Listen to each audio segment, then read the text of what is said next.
Eu creio que uma das coisas mais importantes, de todo ser humano, todos nós somos carentes de sermos cuidados, Quem é que não gosta de ser cuidado? Quem é que não gosta de receber um carinho? Quem é que não gosta de receber uma atenção? Só se você não for ser humano, mas se você for ser humano como eu sou, todos nós somos meio carentes, Carentes de atenção, carentes no momento em que a gente está vivendo, às vezes, uma crise, um problema, uma dificuldade, Não existe nenhum machão que é autossuficiente, ou alguém que seja fria demais, ou indiferente demais, que um cuidado não vai fazer bem, um cuidado não é querido, não é desejado. Nós costumamos muito, colocar máscaras, ou barreiras, escondendo as nossas fragilidades, ou escondendo as nossas necessidades, e isso cria um ser que não existe, isso cria um ser que não é verdadeiro. Todos nós temos necessidades, todos nós temos carências, todos nós vivemos momentos difíceis da nossa vida, e como é bom sentirmos que há um cuidado sobre nós, há uma atenção sobre nós. É maravilhoso porque o nosso Deus é assim, o nosso Deus 24 horas, todos os dias da semana, Ele nos olha buscando nos acariciar, buscando nos cuidar, buscando nos dar atenção. E é maravilhoso quando você tem a sua fé vívida, a sua fé forte, a sua fé que conhece a Deus, o Deus da Bíblia, o Senhor Jesus Cristo, e sabe que Ele é fiel e que Ele cumpre esse cuidado na vida de cada um de nós. Ele não esquece de você. Você pode pecar, você pode tentar se afastar da igreja, você pode se magoar com as pessoas ou estar magoado, você pode estar vivendo o que for. Deus não desiste de cada um de nós, porque o objetivo dele é cuidar. O espírito e o caráter de Deus é amar, é zelar pela vida de cada um de nós. Às vezes nós que somos resistentes, nós que não precisamos, vamos dar um jeito, eu faço do meu jeito, eu faço da minha maneira, não, eu vou tentar mais uma vez, eu vou fazer isso, eu vou fazer aquilo, e a gente sempre deixa Deus por último, enquanto nós deveríamos trazê-lo como primeiro na nossa vida. E a gente sempre vai buscando alternativas variadas, esquecendo que nós temos um Deus cuidadoso, Quando no Novo Testamento Deus é apresentado como Pai, isso só vem acontecer no Novo Testamento, é nesse sentido, não de um pai de sanguíneo, um pai em uma relação de pai e filho, mas de um pai que tem um sentido de cuidar, de zelar. Então, no Novo Testamento, Deus é introduzido na história da humanidade como Pai, no sentido daquele que cuida, no sentido daquele que zela, naquele que está atento, aquele que se apercebe das nossas necessidades e quer nos ajudar. É muito importante você entender, porque foi assim que Jesus se relacionou com Deus Pai, buscando Deus Pai a todo instante, e ensinando os seus discípulos de que eles tinham um cuidador, um zelador, aquele que olha as nossas vidas, atende às nossas necessidades, supre aquilo que nós precisamos. O que nós precisamos deixar de ser é orgulhosos. O que nós precisamos deixar de ser é pretensiosos, achando que nós podemos dar um jeito na nossa vida. O que nós precisamos deixar é de fantasiar ou mascarar a nossa vida, dizendo que nós somos fortes o suficiente, resistentes o suficiente para essa luta que nós estamos passando. Não somos. Todos nós somos fracos, todos.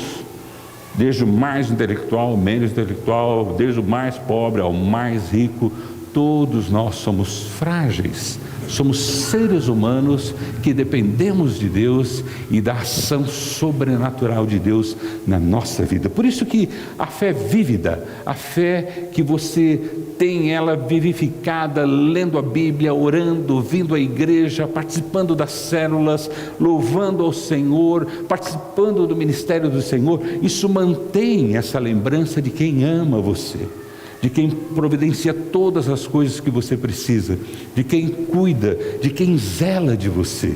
Então, quando nós motivamos vocês a participarem dos cultos, a participarem das células, a participarem do louvor, a participarem dos dízimos, das ofertas, porque são maneiras e formas em que nós alimentamos a nossa fé, a nossa dependência de Deus, esclarecemos ao nosso intelecto, ao nosso corpo, a quem pertencemos e quem cuida de nós.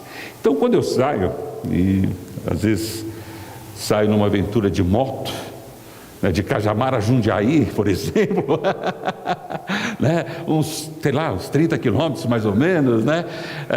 Eu gosto porque ali eu estou na dependência de Deus, né? Eu fico imaginando, puxa, se não é Deus me segurando, né? se não é Deus me equilibrando naquilo ali, né? Se não é Deus me protegendo desse hobby que eu tenho, né? Essa coisa, o que seria da minha vida, né? E eu gosto assim porque eu vejo que nessa hora de maior fragilidade, né? Porque a moto não tem para-choque, né? A moto não tem lataria, não tem nada, é você e o outro lá, né? E você, além de tudo, você precisa se equilibrar também, né? Porque ela não se equilibra sozinho, e aí vai. Mas ali você vê quão frágil nós somos e quanto a gente depende. Então eu antes de subir na moto já vou orando: Senhor, abençoa, guarda o teu servo, ele precisa pregar domingo, ajuda as pessoas, faça a maior chantagem com Deus para não deixar nada acontecer comigo, né? Mas assim, a gente vê que em todas as horas, em todos os momentos, Deus quer cuidar e zelar de nós. O bonito que Deus faz isso também, não somente de uma maneira espiritual, mas Ele faz isso também de uma maneira física, de uma maneira humana, usando as pessoas para cuidar de pessoas, para olhar pessoas, ajudar pessoas. E eu acho isso magnífico porque é um privilégio que os anjos e Deus têm sobre a nossa vida, mas que Ele nos concede de nós podermos ser cuidadores, zelosos, aqueles que vão cuidar, aqueles que vão proteger, aqueles que vão abençoar, aqueles que vão olhar a necessidade de uma pessoa e vai para ajudá-la. E eu vejo que isso é um privilégio para nós, e no mundo em que nós vivemos, as pessoas correm desse privilégio e dessa dinâmica de vida humana, a necessidade que nós temos de nos ajudar mutuamente, e isso nos faz ser humanos, quando nós nos importamos uns com os outros e interagimos e nos ajudamos. Quanto mais o homem se distancia do homem, mais esse amor, mais esse cuidado, mais esse zelo também vai sumindo. E nós vivemos num mundo em que está sumindo esse amor, está sumindo o cuidado entre as pessoas, o zelo entre as pessoas, as observações entre as pessoas, no sentido do que eu posso fazer, de como eu vou cuidar, se você precisa de uma ajuda. Por isso que a nossa igreja está criando essa dinâmica e essa oportunidade de estrutura para que a gente possa cuidar melhor um dos outros, aprender. Eu não acho que a gente faz isso direito, eu acho que nós estamos iniciando a aprender essas coisas, de como lidar, de como se tratar, de como zelar um do outro. Um exemplo disso foi quando eu fiquei internado nessa última vez, há 2 semanas atrás, né? E a minha internação, diferente da outra eu não me lembro de nada, né? Porque eu fiquei sem sentido boa parte daquele período imenso que eu fiquei no hospital, mas dessa vez eu fiquei com sentido, né? Não sei se era pior ou melhor, mas eu fiquei com sentido ativo, né? E a primeira providência dos médicos: olha, você não pode beber nem comer nada, né? Isso por tempo indeterminado, mas até a segunda ordem você vai ficar sem comer e sem beber, só com soro e medicamento para tratar do problema que eu estava vivenciando ali, né? E foi aquela luta, aquela correria, e foi no final de semana, né? Os irmãos orando por mim, se preocupando, e as pessoas assumindo responsabilidades aqui na nossa igreja. A gente ficou muito feliz, né, que os irmãos se viraram muito bem naquele final de semana. Mas mais interessante, né, voltando a esse cuidado, né, que alguns irmãos ligaram para a IEDA, né, ligaram lá para o hospital, preocupado, querendo saber, querendo visitar, né? E dentro disso, né, eu lá quase desfalecendo, só com soro e com antibiótico, sem comer, sem beber, né?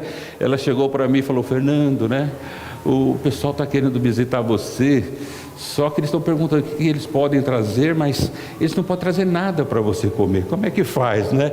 Eu falei: não tem problema, manda trazer um vale-refeição que depois eu dou conta. Bom, os irmãos que foram me visitar, falta o vale-refeição. A visita eu recebi, tá bom? Mas o vale-refeição não veio segundo o meu pedido. Mas é gostoso ver esse cuidado, né? Muita gente ligando, mandando e-mail, indo lá no hospital nos visitar. E isso, a gente se sente protegido, a gente se sente querido, a gente se sente amado. Isso não é só o pastor, a gente sabe que isso acontece entre nós aqui. Quem é que não foi operado que o pastor ou alguém da igreja não esteve lá, né? Quem é que ganhou neném aqui que o pastor da igreja ou o membro da igreja não estiveram lá, né?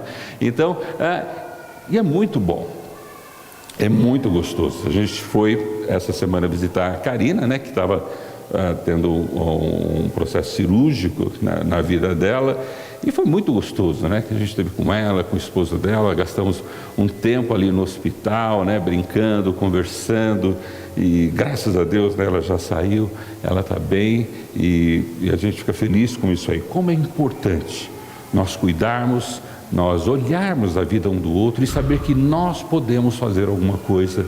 E não só isso, nós precisamos deixar que os outros façam alguma coisa por nós.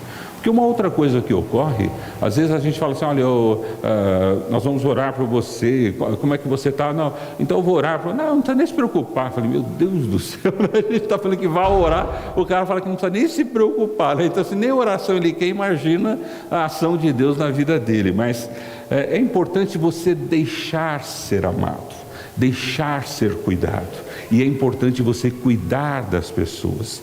Então, o problema não é só cuidar, mas é ser cuidado. E o nosso objetivo esse ano na nossa comunidade é nos aprimorarmos, nós melhorarmos maneiras e formas de nós cuidarmos de pessoas e sermos cuidados também quando for necessário. Primeiro exemplo que me vem à mente sobre uma ação dentro dessa dinâmica foi a vida de Moisés. E eu convido você a abrir a sua Bíblia no livro de Êxodo, capítulo 18. Livro de Êxodo, capítulo 18. Livro de Êxodo, capítulo 18, fala da experiência de Moisés no momento de necessidade, no momento de luta, no momento de crise, em que ele recebe o seu sogro, e o seu sogro vem para ajudá-lo, vem para atender a algumas necessidades que Moisés estava vivenciando. Então o capítulo 18 de Êxodo vai tratar dessa relação entre o sogro e o genro, entre o genro com uma necessidade e o sogro como um presente, uma resposta de Deus que vem a seu encontro. E eu espero que o Steve lá na Inglaterra esteja nos ouvindo, né? Aí ajudando ele a entender essa mensagem. Como é importante o sogro, né? Na vida do genro, né? Abençoando o genro, né? E às vezes num momento de necessidade o sogro chega e tem uma solução, tem uma resposta, tem uma bênção, né? E eu quero visitar o Steve logo logo, né? Eu quero ser como o sogro de Moisés, né? Alguém que não vai para atrapalhar, para bagunçar, mas vai para abençoar e ajudar a vidinha deles. Mas vamos ver então essa experiência de Moisés com seu sogro, essa experiência de alguém que estava vivendo uma necessidade e nem sabia que estava vivenciando essa necessidade, mas vem alguém que observa, vem alguém que olha, vem alguém que cuida dessa necessidade. E isso faz com que o próprio Moisés venha a cuidar de outros de uma forma mais apropriada e melhor. Veja comigo então, Êxodo capítulo 18, a partir do versículo 1, essa história bonita entre sogro e genro. Jetro, sacerdote de Midian e sogro de Moisés, soube de tudo o que Deus tinha feito por Moisés e pelo povo de Israel, como o Senhor havia tirado Israel do Egito.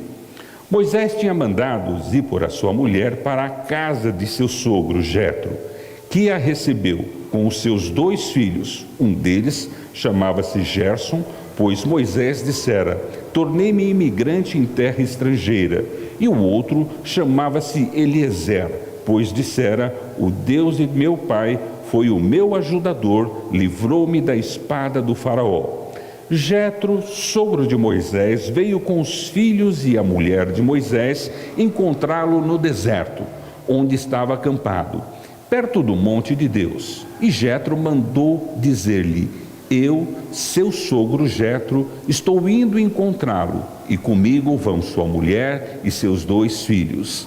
Então Moisés saiu ao encontro do sogro, curvou-se e beijou-o, trocando saudações, e depois entraram na tenda. Então Moisés contou ao sogro tudo quanto o Senhor tinha feito ao faraó e aos egípcios por amor a Israel, e também todas as dificuldades que tinham enfrentado pelo caminho e como o Senhor os livrara.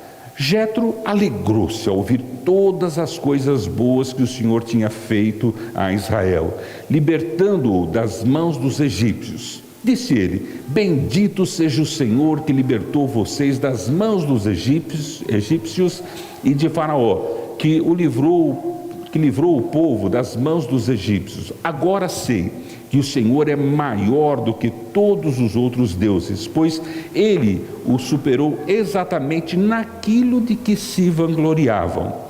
Então Jetro, sogro de Moisés, ofereceu um holocausto e sacrifício a Deus. Arão veio com todas as autoridades de Israel para comerem com o sogro de Moisés na presença de Deus. No dia seguinte, Moisés assentou-se para julgar as questões do povo, e este permaneceu em pé diante dele, desde manhã até o cair da tarde. Quando seu sogro viu tudo o que ele estava fazendo pelo povo, disse: que é que você está fazendo? Porque só você se assenta para julgar e todo este povo espera em pé desde a manhã até o cair da tarde. Moisés lhe respondeu: o povo me procura para que eu consulte a Deus. Toda vez que alguém tem uma questão, esta me é trazida e eu decido entre as partes e ensino-lhes os decretos e leis de Deus. Respondeu o sogro de Moisés: o que você está fazendo não é bom. Você e o seu povo ficarão esgotados, pois essa tarefa lhe é pesada demais. Você não pode executá-la sozinho. Agora ouça-me, eu lhe darei um conselho, e que esteja com você. Seja você o representante do povo diante de Deus, e leve a Deus as questões. Oriente-os quanto aos decretos e leis, mostrando-lhes como devem viver e o que devem fazer. Mas escolha dentre todo o povo homens capazes, tementes a Deus, dignos de confiança e inimigos do ganho desonesto. Estabeleça-os como chefes de 1000, de 100, de 50 e de 10. Eles estarão sempre à disposição do povo para julgar as questões. Trarão a você apenas as questões difíceis, as mais simples decidirão sozinhos. Isso tornará mais leve o seu fardo, porque eles o dividirão com você. Se você assim fizer, e se assim Deus ordenar, você será capaz de suportar as dificuldades, e todo este povo voltará para casa satisfeito. Moisés aceitou o conselho do sogro e fez tudo o que ele tinha sugerido. Escolheu homens capazes de todo Israel e colocou-os como líderes do povo, chefes de 1000, de 100, de 50 e de 10. Estes ficaram como juízes permanentes do povo. As questões difíceis levavam a Moisés, mas as mais simples, porém, eles mesmos resolviam. Então Moisés e seu sogro se despediram e este voltou para a sua terra. Que história bonita entre sogro e genro. História bonita por ser dentro da família. Porque hoje as histórias da família são muito tristes. A gente vê muito desavença, a gente vê muita briga, a gente vê muita confusão entre sogro, sogra, genro, nora, filho, neto. Quer dizer, hoje o que você vê mais dentro das famílias é desavença, né, controvérsia, briga, do que soluções, do que ajuda, do que apoio.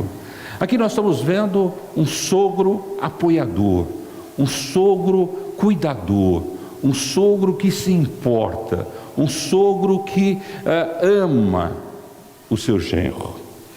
Lembre-se que Moisés não era um garoto a essa altura, ele já era um senhor de idade, e o seu sogro também já um senhor. O texto diz que Jetro, ele era sacerdote de Midian e sogro de Moisés. E quando eu disse que era sacerdote de Midian, a gente vê que Jetro não só tinha as suas ovelhas, né, o seu local onde ele trabalhava e cuidava, mas na sua comunidade, que era uma região rural, pequena, Midian, desértica, ele também exercia um papel sacerdotal. Ele também orava a Deus, ele também intercedia pelo povo, ele tinha uma relação com o Senhor. Então, além de cuidar do seu rebanho de ovelhas, Jetro também era alguém que cuidava de pessoas, era alguém que cuidava das pessoas ali. Claro que Jetro é um homem simples, é um homem rural, ele é um pastor ali numa região e numa área extremamente humilde, mas dentro da sua humildade, dentro da sua simplicidade, foi Jetro que recebeu Moisés quando ele foge do Egito. Foi Jetro que recebeu Moisés em casa e concedeu sua filha para ser esposa desse homem, e assim começou essa relação familiar. Interessante que o texto diz que Moisés, a essa altura, ele havia feito, e Deus havia feito através dele, coisas maravilhosas. Lembre-se que nesse ponto Moisés já havia trabalhado com o faraó e com os egípcios e já tinha tirado todo o povo de Israel. Era uma multidão, eram milhares de pessoas, né? E havia tirado de uma forma milagrosa. Quer dizer, Moisés não era qualquer pessoa, Moisés não era um homem simples, ele foi treinado para ser um príncipe, mas mais do que um príncipe, ele foi um profeta, ele foi um político, ele foi alguém que libertou o povo, foi alguém que trouxe o povo. Quer dizer, era alguém importante Moisés a essa altura, era o que falava em nome de Deus e por Deus, e que representava o povo a Deus. Ele era o super-homem daquela época, ele era a pessoa que estaria em todas as primeiras páginas de jornais e revistas, se existissem. Mas Moisés já era uma figura importante, Moisés já fazia um trabalho significante, ele já tinha libertado aquele povo, saído com riquezas, milagres já haviam acontecido, água já havia jorrado da rocha. Moisés estava sendo usado tremendamente por Deus, né?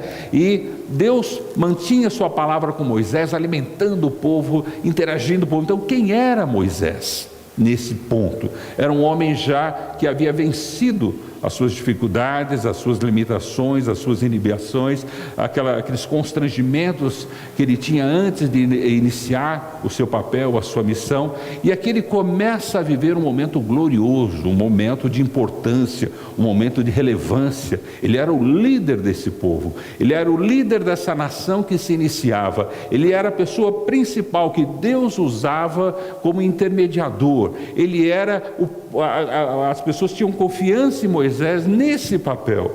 Então Moisés não era simplesmente um pastor rural, ele não era um homem simples, ele não era um homem modesto, ele foi educado e criado para ser isso que ele estava sendo. Mas ele entrou nessa família de Jetro, e dentro dessa família, Jetro, ao contrário de Moisés, não tinha nenhuma repercussão, não tinha nenhuma notoriedade, não tinha libertado nenhum povo. Ele era um pastor rural, um pastor que cuidava também de ovelhas. Interessante que quando Moisés começou a sua jornada, começou essa atividade, essa missão que Deus havia dado para ele, ele já tinha família, já tinha esposa e 2 filhos. E quando se deu que Moisés teria que levar aquele povo, fazer toda aquela dinâmica, quem que recebeu os filhos de Moisés? Foi o sogro.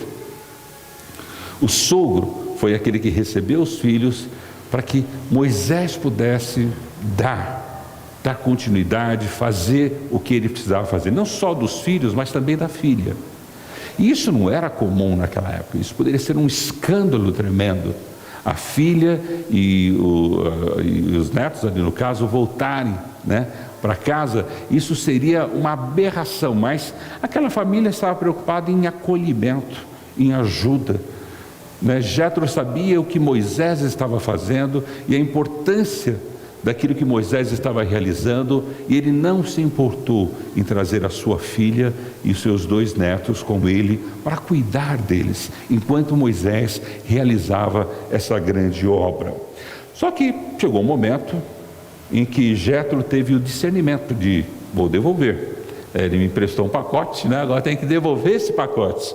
Não que ele estivesse tendo problema, mas ele imaginou que Moisés precisava de volta a sua esposa e os seus filhos. E Jétro volta, vai até Moisés, viaja até Moisés, levando a filha e os netos de volta para o seu pai. Isso é uma atitude tremenda, essa é uma atitude linda, porque nisso ele não estava preocupado só com a filha e com os netos, mas preocupado com Moisés, que provavelmente a essa altura poderia estar se sentindo muito isolado ou muito sozinho, porque um homem público dessa dimensão, ele não tem vida privada, ele tem vida pública. Então ele é utilizado para algumas coisas, né? As pessoas não olham para ele com olhos familiares. Uma pessoa pública, ninguém olha assim que aquela pessoa tem uma necessidade ou está vivendo um dilema. E Moisés era um homem público. Então as pessoas não olhavam a vida privada de Moisés, a vida íntima de Moisés, as necessidades de Moisés. E quando Jétro retorna a esposa e os netos, trazendo essa vida novamente particular de Moisés, o refrigério, o alento, né, a alegria de ter a família com ele nessa jornada de uma vida que eles teriam. Então a gente vê Jétro levando, Jétro cuidando da família, cuidando do genro, cuidando da filha, cuidando dos netos, fazendo o que é melhor. A gente percebe isso pela forma como Moisés recebe o seu sogro.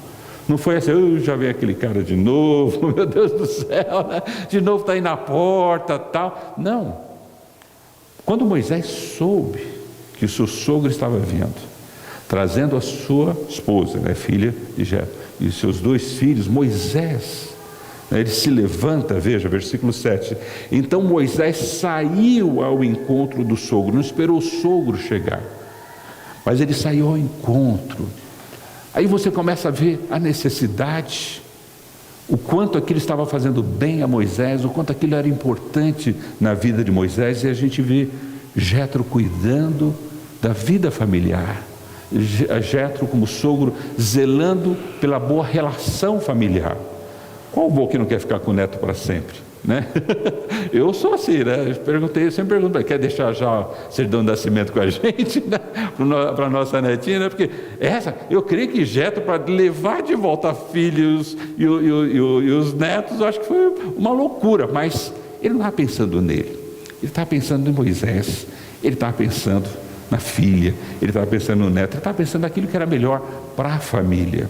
E a gente percebe isso no reconhecimento como Moisés o trata, não só recebendo, mas indo ao encontro. Essa atitude de Moisés reflete o que estava significando aquele momento de ter a sua esposa e os seus filhos e ver o seu sogro trazendo aquela solução para a vida dele. Versículo 7, então Moisés saiu ao encontro do sogro. O que ele fez? Curvou-se e beijou. Quando a gente vê aqui curvou-se e beijou, não é que ele fez assim: tudo bem, meu sogro, né? Como é que você está? Beijinho aqui, beijinho. Não, curvou, ele foi até o chão. E provavelmente ele beijou o pé do sogro. Então, Steve, você que está me ouvindo, quando eu for te visitar, não precisa exagerar, tá? Mas, né? A Vevê também, quando eu for visitar a Vevê lá, né, Vevê? Não precisa exagerar, não precisa chegar a esse ponto de curvar até o chão, me beijar, né? Tá? Mas assim, a gente vê a atitude de Moisés em reconhecer o que o sogro estava fazendo, o cuidado familiar que o sogro estava promovendo entre a família. Acho que a melhor atitude dos pais quando têm filhos casados não é interferir, é ajudar. Ajudar é assim, o que você precisa. Eu faço o que você precisa, não o que eu quero fazer na sua vida. Então, quando os filhos são casados, eles assumem a responsabilidade e os deveres. E o nosso papel é ajudar quando desejado, quando querido, quando precisado, não interferir. E Moisés e Jetro, com toda a dureza de deixar a filha e os netos, mas ele pensou na família, ele pensou em Moisés, ele pensou no lar. Então Moisés saiu ao encontro do sogro, curvou-se e beijou. Agora vejam, trocou saudações, não é assim, em nome de Jesus, né? Não, trocou saudações, que ele abraçou, agarrou, beijou, trocou saudações, que ele jogou óleo um no outro, se lambuzaram, quer dizer, foi aquela festa, aquela alegria. E depois entraram na tenda. A tenda era a casa que eles tinham. Eles não tinham casa naquela época. Esse povo judeu que estava em trânsito, eles tinham tenda. A tenda representava o lar. E Moisés leva o sogro para a tenda, para a intimidade do seu lar, da sua família. Então Moisés começou a contar ao sogro tudo quanto o Senhor tinha feito ao faraó e aos egípcios por amor a Israel, e também todas as dificuldades que tinham enfrentado pelo caminho, como o Senhor os livrara. O que aconteceu com Jetro? Isso também acontece comigo. Essas coisas aí eu já vi acontecer. Eu também, olha, a minha idade, eu tenho mais experiência que você, né? Então, quer dizer, Jetro não ficou indiferente à vitória e alegria que aquele elemento da família estava tendo. Veja que no versículo 9 diz assim: Jetro alegrou-se ao ouvir todas as coisas boas que o Senhor tinha feito a Israel, libertando das mãos dos egípcios. Disse ele: bendito seja o Senhor que libertou vocês das mãos dos egípcios e do faraó, que livrou o povo das mãos dos egípcios. Agora sei que o Senhor é maior que todos os outros deuses, pois ele superou exatamente naquilo que se vangloriavam. Interessante isso. Até o versículo do 9, 10 e 11, você vê Jetro se alegrando com a vitória de Moisés, com a vitória dos israelitas, com aquela boa notícia que Moisés estava dando a ele. Alegria na família é uma maneira de cuidar. Quando você se alegra com o outro, você está cuidando do outro. Quando você se alegra com a vitória do outro, você está cuidando também do outro. Como é triste às vezes a gente passar alegria sozinho. Parece que a alegria não tem prazer. Como eu gostaria de compartilhar mais coisas que Deus tem feito para que mais pessoas possam se alegrar conosco. Mas algumas pessoas são esquisitas porque ao invés de se alegrar, elas têm inveja, têm ciúmes. Elas não desejam isso. E elas perdem com isso, porque perdem não só pelo prazer da alegria, mas porque também é com isso que o Senhor vai trazer as coisas na própria vida dela.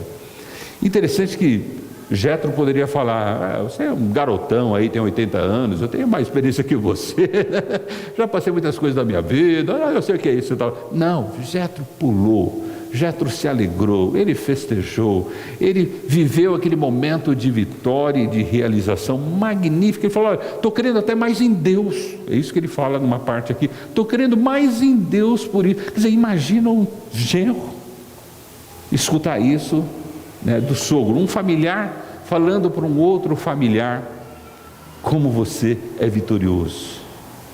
Eu esperei muitos anos da minha vida o meu pai me falar isso, ou minha mãe me falar isso. E isso não veio através deles, veio através de outros irmãos, de outras pessoas que se alegraram com as minhas vitórias, com a minha vida. Mas isso deve acontecer na família, primeiramente na família e depois fora da família também, porque vocês vão ver que essa alegria depois ela se estende a outras pessoas. Nós nos alegrarmos com aqueles que estão vivendo alegria, isso é um privilégio, é uma honra. Era como Jetro estava falando: olha, eu estou acreditando até mais em Deus, com toda. Então imagina a intensidade que Jetro se viu naquela situação. E eu vejo que às vezes cuidar não é só você atender às necessidades das pessoas, às vezes é você se alegrar com as pessoas, você viver o momento de vitória das pessoas. É você, cara, você comprou um carro Zé, estou morrendo de inveja, mas que bacana, glória a Deus. Então, quer dizer, é você viver a vitória do outro, participar daquele momento de alegria. A gente fica tão feliz quando os irmãos compartilham com a gente as bênçãos que a gente tem ou bênçãos que a gente não tem. A gente fica feliz porque a gente vê Deus operando entre nós, e com isso nós cremos mais nesse Deus maravilhoso que cuida de cada um de nós. Então nós precisamos permitir que os outros cuidem de nós e se alegrem conosco, que nós precisamos cuidar dos outros, não só nas suas necessidades, mas também nas suas alegrias, nas suas vitórias. Qual foi a última vez que você falou para o teu esposo, para a tua esposa, para os teus filhos ou para os teus pais que você está alegre com a vitória que ele está tendo? Ou está realizado com aquilo que ele conseguiu, com aquilo que está atingindo, com aquilo que, sabe, superou, com aquilo que ganhou? Eu lembro da primeira vez que a Miriam ganhou um cachê. Tocando violino numa orquestra lá em Campo Grande, né? E ao término da apresentação, aquela coisa toda, ela ganhou o cachê dela, a primeira apresentação de orquestra dela, né? E ela veio com um cheque para nós. Olha, meu primeiro cheque, aquela alegria. Ela pensou: eu vou viajar, vou comprar presente. O cheque era coisa de, representaria hoje, sei lá, 20 reais, 30 reais, 25 reais, né? Quer dizer, mas ela tinha planos mil. A gente vai, vou fazer isso mesmo, vou gastar, vou viajar, aquela coisa. Por que era importante? Era a valorização do trabalho dela, a valorização dela ter conquistado alguma coisa, a alegria de ter superado e vencido algumas coisas. Talvez para você isso não represente muito, mas para a pessoa que está vivenciando aquilo, é muito 10, é muito importante. Será que você já falou para a sua esposa, ou para o seu esposo, ou para os seus pais? Porque filhos devem falar isso para os pais também. Será que vocês, filhos, já falaram isso para os seus pais, o quanto eles são valorosos?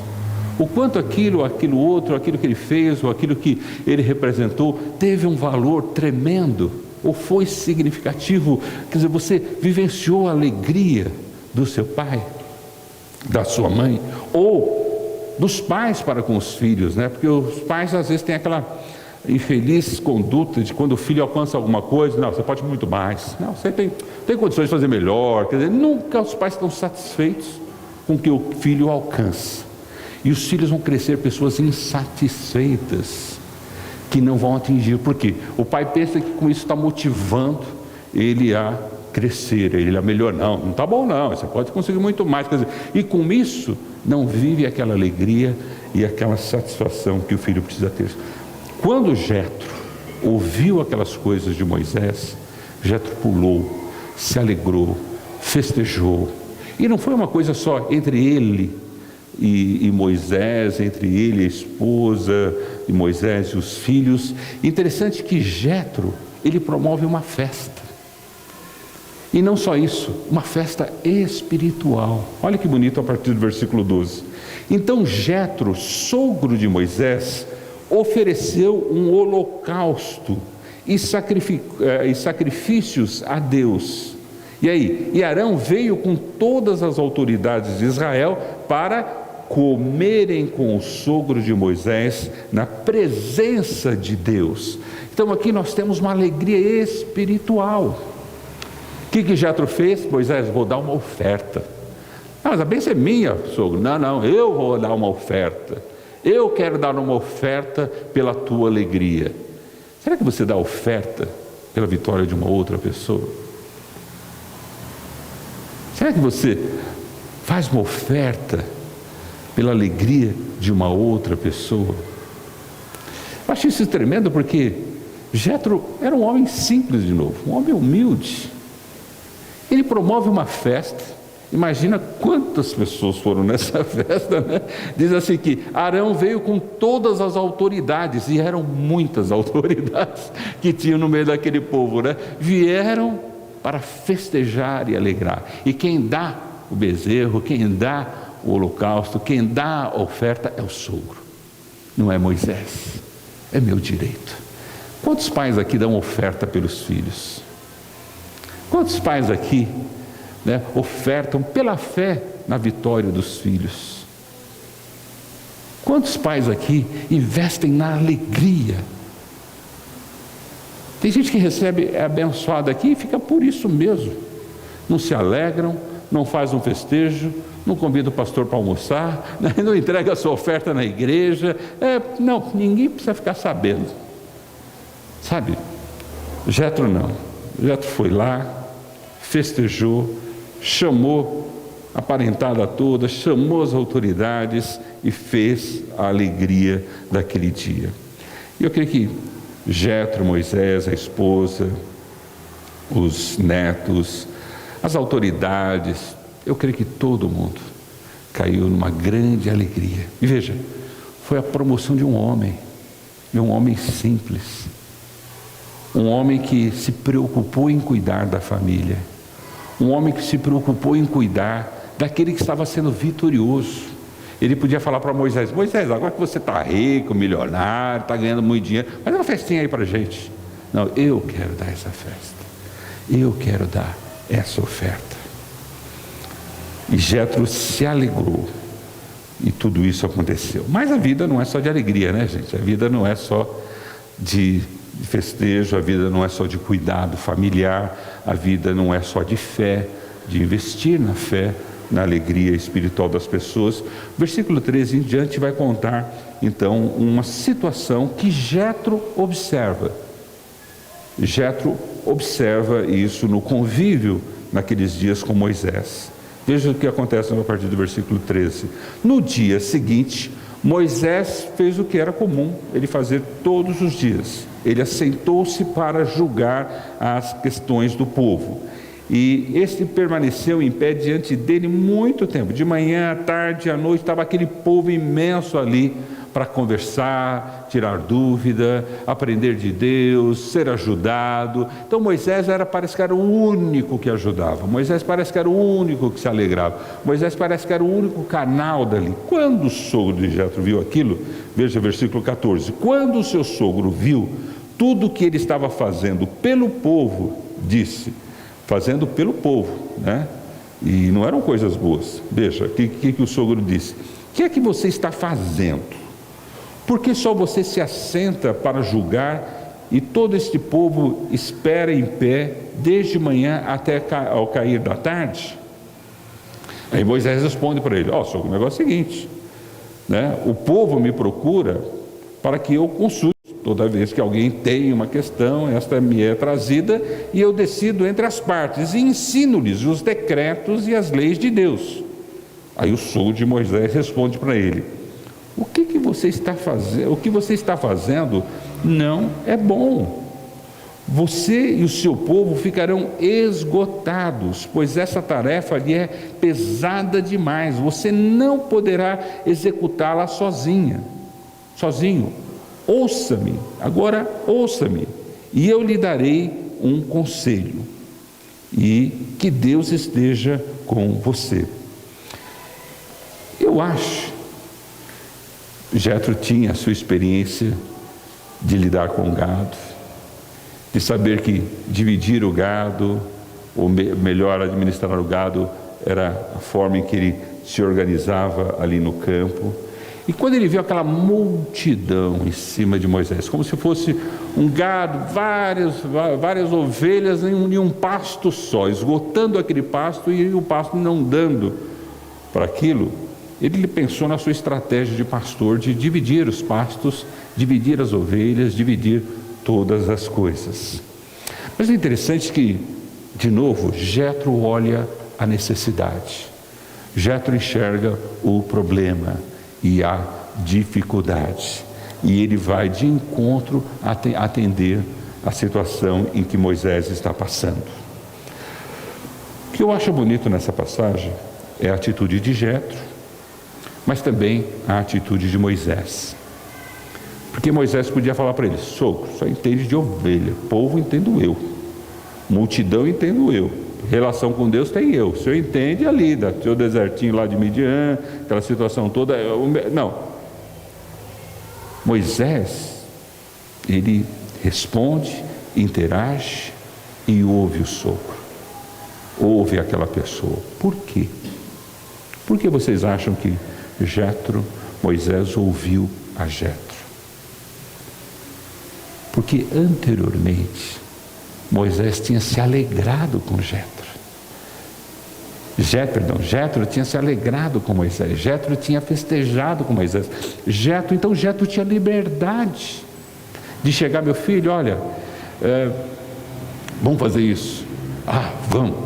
Moisés estava pronto, aberto a escutar um conselho. Porque às vezes a gente só gosta da conselho, a gente só gosta da patada, a gente só gosta mas a gente não motiva, a gente não anima as pessoas, a gente não valoriza as pessoas, a gente não cuida das pessoas, do lado bom das pessoas. A gente só vê problema, e só acha que a vida das pessoas só problema. Não, as pessoas têm virtudes, as pessoas têm alegria, as pessoas têm sucesso. Então, quando eu cuido disso, eu tenho liberdade de cuidar de outras áreas. A pessoa me dá liberdade de interagir na vida dela, porque eu não estou na vida dela só por causa dos problemas, eu também estou nas alegrias dela, nos momentos festivos. Porque se Jetro talvez tivesse esnobado Moisés, tivesse não ligado para Moisés, a relação não fosse uma relação bacana como foi, talvez Moisés nem ouvisse aquele homem, mas Moisés estava pronto a ouvi-lo. Os ouvidos de Moisés estavam abertos, porque Moisés já havia sido tratado, já tinha recebido a bênção. E o conselho do sogro, de Jetro, vem como uma palavra de solução para a vida dele.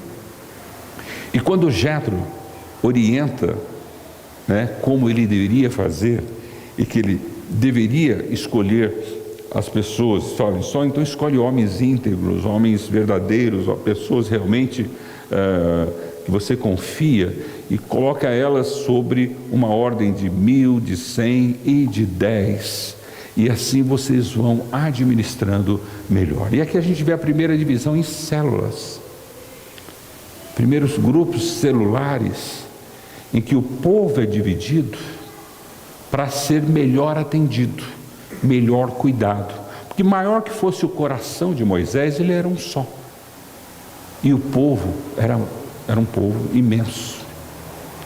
Então aqui a gente vê o primeiro movimento celular em que se multiplica 10, 100, 1000, e assim eles se organizaram ali para atender a demanda do povo, para que Moisés pudesse ficar para as coisas mais importantes, as coisas que seriam inevitáveis de serem lidadas, teriam que ser lidadas com ele, e as outras pessoas assumissem esse cuidado que Moisés tinha com o povo, porque Moisés acabava não fazendo a coisa direito e as pessoas acabavam não sendo atendidas. Quando eu olho isso, eu não estou pensando no pastor, como você pode estar pensando, o pastor está querendo 100 ajudantes, 1000 ajudantes, 10 ajudantes, quer dizer, eu olho para a igreja. Eu vejo assim que às vezes a igreja é pretensiosa de achar que sozinha, ou pelo culto dela, ou por ela em si, ela faz tudo. Não, o mais importante é a nossa reunião aqui, o mais importante é a nossa celebração, o mais importante, aqui é a igreja, aqui que acontece, aqui é o melhor, aqui é isso, então todo mundo junto, todo mundo, quer dizer, quando a gente tem essa pretensão, nós não estamos sendo bons mordomos do reino de Deus. A igreja ela tem que se dividir para atender melhor as pessoas, para corresponder melhor às expectativas que as pessoas têm nas suas necessidades, carências, alegrias, na sua vida. Eu vejo que aqui não é só uma divisão do trabalho do pastor para com os líderes da igreja. Eu vejo que é uma divisão do trabalho da igreja, a igreja que acredita que a sua celebração em si é suficiente para atender às expectativas das pessoas. Então, nós temos uma grande assembleia, um número grande de pessoas, e acreditamos que aquele movimento, aquilo é suficiente em si, mas não cuidamos individualmente das pessoas, não ensinamos as pessoas, não zelamos pela vida das pessoas, não conhecemos as pessoas. Então, nós como igreja não queremos ser pretensiosos de crer que aquilo que fazemos aqui, como celebração, como festejo, alegria, em si é suficiente. Nós precisamos nos dividir para atender melhor uns aos outros. Não só para ser atendido, mas para você também ter o exercício de atender as outras pessoas. E quando Moisés aceita a orientação do sogro, né, quer dizer, a dinâmica do povo, né, aquele tipo de distribuição, você vai olhar no Novo Testamento, tudo no Novo Testamento segue esse exemplo. Você vê que Jesus começa a sua igreja, não é com, aqui está a minha igreja, eu sou a igreja, essa é a minha igreja. A igreja dele começa com 12. Quando Jesus vai alimentar ao povo, ele divide o povo em porções lá para dar o peixinho, o pãozinho, ele divide as pessoas. O povo depois, quando se organiza como nação, ele se organiza como 12 famílias. Então você começa a ver que há uma estratégia de um cuidado mais particular, mais pessoal, em toda a Bíblia, porque aqui nós estamos falando de milhares de pessoas que agora estavam sendo bem atendidas. No Novo Testamento nós estamos falando de pessoas que eram excluídas também da igreja formal, tradicional, eram pessoas que estavam se reunindo em grandes bandos nas florestas ou nas cavernas, que precisavam ser tratadas. Então, como é que elas eram tratadas? Nas casas, nas células que aconteciam na casa. Quer dizer, a igreja era espalhada em diversos lugares, né? E ali ela funcionava como a sua igreja, a igreja de Jesus, nesse formato. Então, eu acho bonito quando a gente olha esse texto e vê que no versículo 27, né, o sogro vai embora também, né? Então Moisés e seu sogro se despediram e ele voltou para a sua terra, né? Quer dizer, muito também atrapalha, né, gente? Não tem que ser o suficiente, né? Então, quer dizer, deu a horta na horta, tchau, quer dizer, ele fica um pouco mais, a coisa pode bagunçar, né? Mas assim, quando chegou determinado momento, Jetro vai embora e se despede de Moisés, e eu creio que tanto Moisés como Jetro, como a esposa de Zípora, né, esposa de Moisés, estavam hiper felizes, hiper realizados. Moisés teve com quem se alegrar, Moisés teve com quem se orientar, Moisés foi cuidado por alguém num momento tão crucial da vida dele. Quem imaginaria que Moisés estava passando um problema? Quem imaginaria que Moisés precisava de um carinho, um beijo da esposa, ou acompanhamento dos filhos?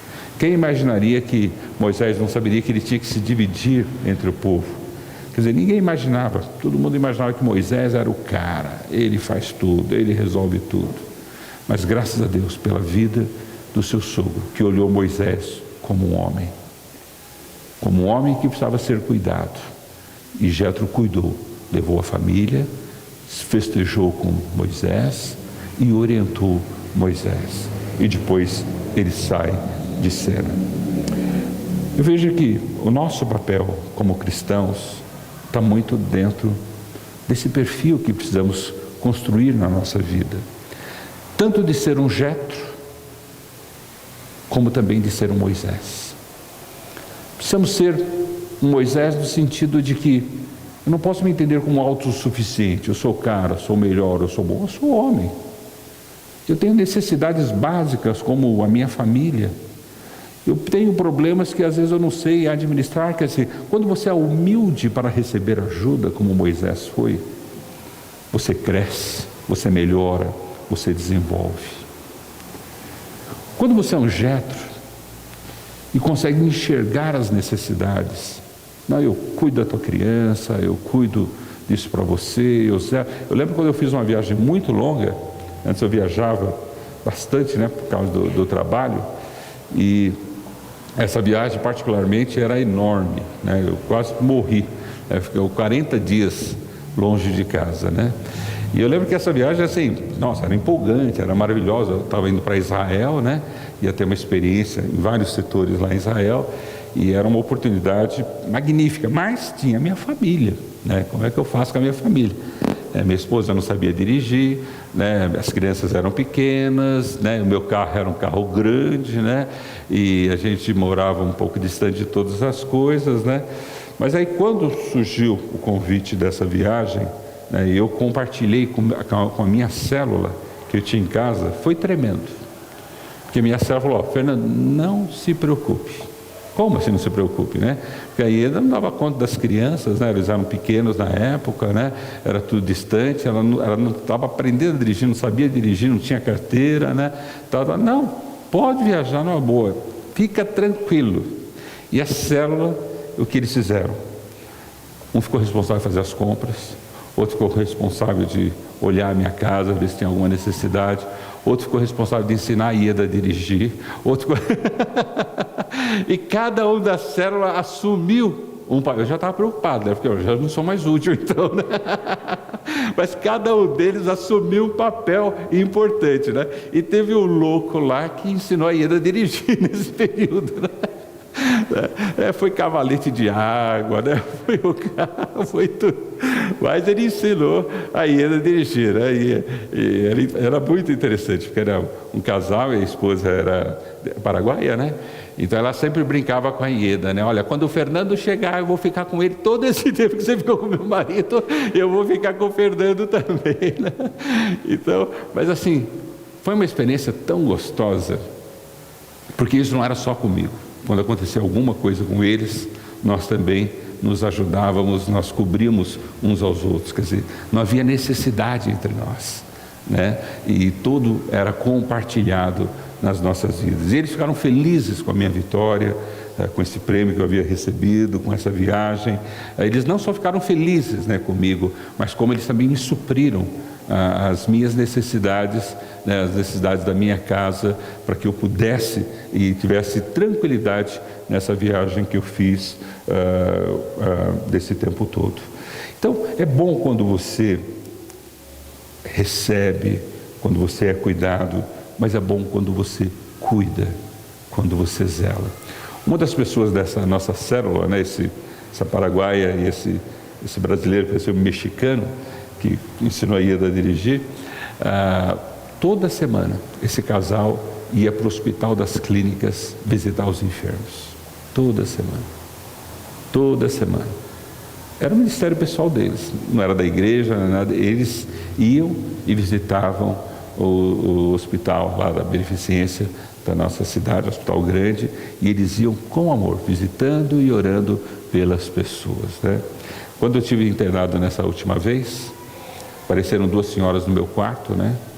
Pediram licença, pode entrar, olha, nós fazemos parte da igreja católica aqui e nós queremos rezar um Pai Nosso com você e pôr o seu nome no caderno de oração. Eu falei, é para já, né? É para já.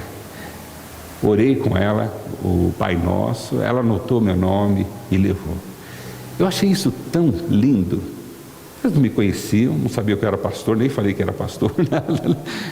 Deixei ser tratado, deixei ser cuidado, né, por essas duas senhoras. Como é gostoso, como é maravilhoso. Agora, não é só bom ser cuidado, é bom você cuidar também, é bom você zelar e olhar. As células têm essa função. As células em que você vai estar enfronhado, trabalhando, se dedicando, ela tem esse papel de nos ajudar, nos treinar a isso, porque nós não sabemos.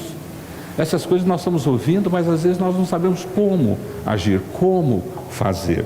E as células vão ser uma oportunidade de nós termos essa dinâmica entre nós. E o mais importante das células não é ganhar novas pessoas, mas ganhar para cuidar de outras pessoas, de novas pessoas.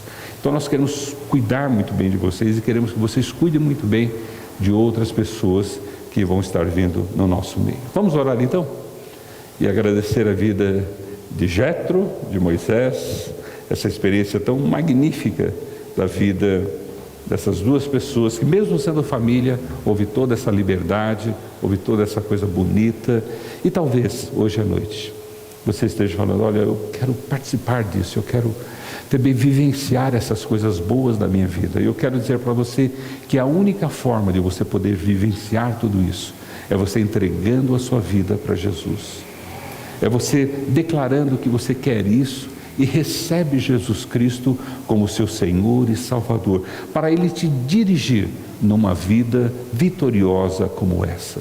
E talvez hoje seja o dia de você orar e falar: Senhor, eu entrego a minha vida, eu coloco a minha vida nas Tuas mãos, eu te recebo como Senhor e Salvador da minha vida, porque é esse tipo de vida que eu quero vivenciar, não só recebendo cuidado, mas também cuidando de outras pessoas.